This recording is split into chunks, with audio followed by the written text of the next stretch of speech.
So we're sitting here at Gamescom. We just were in to see Total War 3. Total War 3 Kingdoms. It's not the third in the installment. There have been a lot of games before this. Yeah, we've had about like 12-ish titles, I think, main game titles. Exactly. So what were the inspirations for all these new missions? Well, all of Three Kingdoms is sort of inspired by, well, not inspired by, it's sort of drawn right from the history of the time of ancient Han China and the rise of the Three Kingdoms period. And so, like, the battles that you saw today, that's representative of a battle, like an ambush battle that can occur feasibly. We've obviously framed it a little bit for you guys today, but those kind of situations will occur on your normal campaign gameplay. The missions themselves in the game are drawn from both the history of what it was like to live and fight war in Han China, and also some of them in romance mode particularly are drawn from the pages of the Romance of the Three Kingdoms novel in the 14th century. So, but they're also representative, or they're sort of reactive to how you will play the game. So if you play the game particularly mercilessly, you might find you get events and missions that are suggesting what do you do with all these prisoners? Do you want to just execute them, or do you want to and send all their heads back as a terrible example to your enemies, or do you want to let them go? So the game is sort of reflecting how you're playing mostly. I mean, we do have sort of historical themed missions that sort of nudge you towards what the characters might have done in history, but they're by no means binding. We're kind of just letting the players find their own rhythm and like find their own narratives. So, Total War has always been first and foremost a sandbox experience. So what we do is we provide players with a snapshot of history based on a specific time. So in this case, like we said, it's like 190 during the fall of the Han Dynasty, and then after that, they're kind of free to make their own alternate history. You know, the what ifs, and we provide them with the tools to do that. So it's all about giving them a sandbox to explore history in whichever way they see fit. Yeah. All right. Yeah. So what mechanics have you improved since last time? What was the most challenging part of this new game compared to the other ones you've made so far? Well, with every iteration, we like to sort of knuckle down on a single feature or set of features, sort of evolve them. And with the period that we're dealing with here, the Three Kingdoms period, and the Romance of the Three Kingdoms novel that was obviously based on it, we felt that this would be a great opportunity to sort of take a look at the characters and how we deal with characterization on the campaign map and in battles as well. The novel itself is full of larger-than-life versions of these characters that existed at the time, capable of great deeds, great treachery, great bravery, and so for us this was like the perfect time to, you know,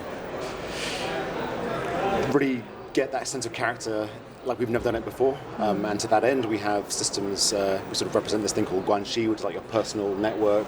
We have friends and rivalries that can brew.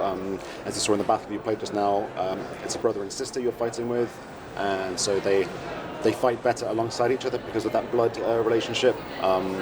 If one of them dies, as often one of them does in the battle, the other one goes into like a mad grief berserk. And this is all kind of new stuff for us. And that kind of thing is representative of the whole game. So it's not just brothers and sisters and brothers and brothers. It's like if you bring someone into your faction, you become very strong friends with them, like sworn brothers. You'll get buffs in battle. And if you become particularly fierce enemies with someone like a nemesis, if you counter them in battle, you might also get some buffs and debuffs based on your ongoing rivalry and sort of nemesis. And this sort of is built into, sort of woven into the very fabric of the way the campaign and battle mechanics work. So you're always building your friendships and your rivalries as the game goes on, and this may affect who wants to stay in your faction and who wants to leave your faction. So sort of maintaining the personal satisfaction of all of your characters is important to driving your campaign forward, because it will affect who you place in positions of power, like governorships or administrative positions or generals, because they might want to be that. They might issue you an ultimatum saying, I want to be a general. If you don't make me a general, I'm going to leave and take with me my army. So it's about managing that, and yeah, these characters and weaving this sort of narrative of characters that you may then see 20 turns down the line in battle that was once your man could like really makes like an emotional impact on you, as well as like really dynamic gameplay. Do you want to talk about spies as well? Yeah, then new and exciting. Yes, we revised how we use spies in the game this time around as well. So previously, spies or similar such agents were little characters. You could recruit them to the map, move them around. You could harass armies, cities, that kind of thing. But they were largely independent of the armies and those characters that you were nurturing through your family tree or whatever. Now what you can do is your spies are in fact just generals, members of your faction. Some of them have an inclination towards spying or skullduggery in general, and these characters you can send to another faction, where they will sit in their recruitment pool waiting, and if they're appealing characters, if you've sent out a good general or a good governor or something, they will then get hopefully recruited. Once recruited, they then behave or are used as normal characters. So the other faction has no idea this person's a spy. To them, it's just, hey, this is a great candidate, I'm going to send him into battle for you. And then you, as the spy master, you get to sort of see them moving around the map and doing things. You get some limited visibility of other elements of their faction, like their economy. And over time, they build up their spy network, opening up further and further opportunities to actually mess with the faction from within. Of course, it might not always go well. Your spy might get caught, at which point they may get executed or maybe sent back as a show of good faith. But then, if this character, whilst working for the other faction, has somehow developed a good relationship with that faction, they may actually be sent back to you as a counter-spy without you knowing it. So this guy comes back to you like, okay, are you actually working for me now, or how does this work? And it works both ways as well. So you're doing this to the AI is doing this back to you, and we've been trying to sort of instill the sense of almost paranoia, this mistrust that's prevalent in the narrative of the time as well. Yeah. Cool, really cool actually. Yeah. It's exciting for us. It's completely different from anything we've done before for spies and agents, and it's really exciting for us. And this is all completely new. You haven't used this before in your series? Not like this, no. Okay, like I said beforehand, the spy was a single little character and you move them around the map and you'd attack armies with it. But this is, anyone might be a spy. Who do you trust? And that's just one way to keep it new and fresh. There's so many tactical games out there on the market right now. How do you make sure to stand out in a market that's somewhat oversaturated by now? Well, by doing little things like that for a start. Yeah. I think Total War in general, though, is sort of a uniqueness with the whole campaign, like grand strategy campaign gameplay, and then real-time battles. It's like always been something we've been kind of proud of, sort of being our thing. But also the focus in on characters and like this ever-shifting like tool set of things that a player can use to create their own narratives. I think makes us like stand out quite well. And it's really dynamic and sort of exciting in a way that even some previous Total War games haven't been. So yeah, and you're right, there's a lot of strategy games out there, but also I would say play them all, they're really good.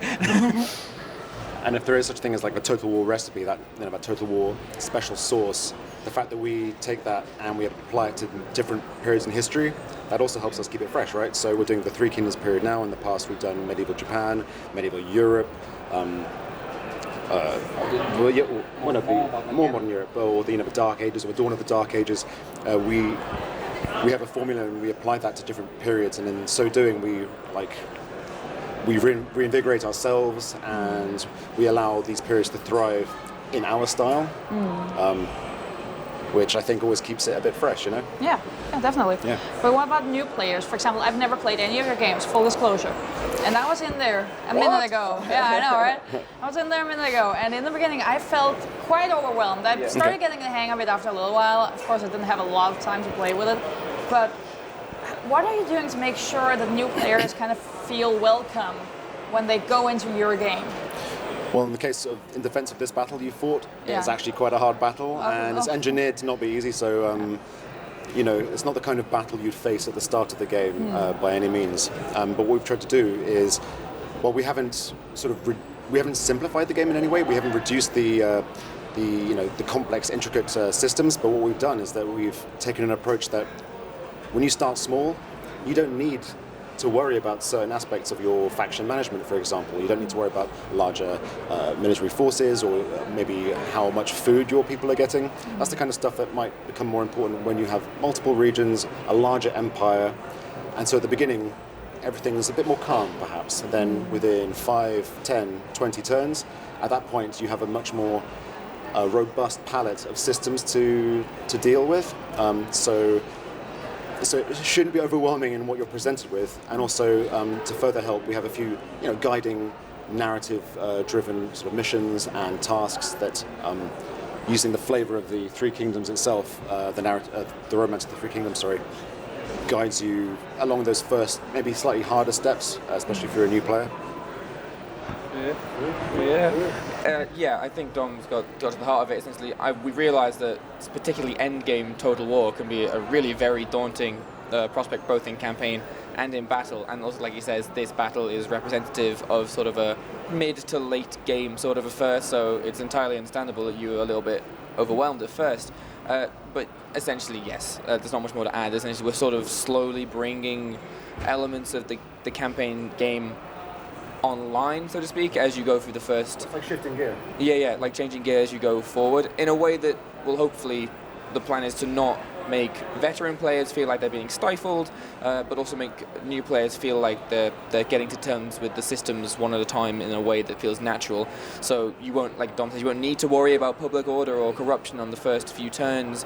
So even a veteran will be like, I don't really notice that this isn't here. Then 20, 30 turns later, you've got the full palette at your disposal, and hopefully you've kind of organically learned how the game works.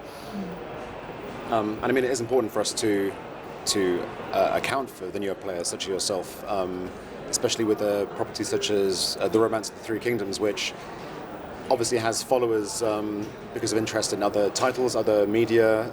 So anyone who's interested in the setting and in the story can hopefully then look at Total War Three Kingdoms and be like, I want to try that. I want to see how I can explore that period in a new and exciting way. All right, and actually you kind of already answered my question that I was about to ask now, which was veteran players. Will they still feel challenged even though newer players are being eased into it? Like they won't just drop the game in the first few minutes because they're saying, this is for noobs, I don't want to do this. Not at all, like we've been saying in our responses, the idea is that the game isn't being simplified, it's simply the way in which you approach it becomes more and more intense with time. That ramp up allows people to maybe ease into it with a little less stress, but when it gets going, it's still full on Total War. Exactly, and you also added a new mode, hard mode. Oh no, in the case of the battle. That's only for the battle. No, that's for that specific battle. We made the battle and it was pretty hard, so we made an easier mode, which was the normal mode. I see. In general, in the campaign itself, and in battles, you have easy, normal, hard, very hard, and legendary, which is the extremely difficult mode. And that carries through into the campaign, the economy to battles, how well the AI will deal with your shenanigans. Yeah, I think that's fair to say. And also, I've said this in quite a few interviews, and I keep kind of like banging this particular drum, but it's like as well as all of the measures we're taking to sort of make it accessible to newer players, there's also absolutely no shame in playing the game on easy. Like some games are hard, some games are too hard. I play some games on easy, so just take it at a pace that you feel comfortable with. That allows you to enjoy the world, right? That allows you to enjoy the world. Yeah, precisely. You can take it in much more comfortably. All right, and when will the game be out for the public? Spring 2019. Spring 2019, all right. So stay tuned for that. It's definitely going to be an important and cool experience. Cool, thank you very much. Thank you. Thank you for your time.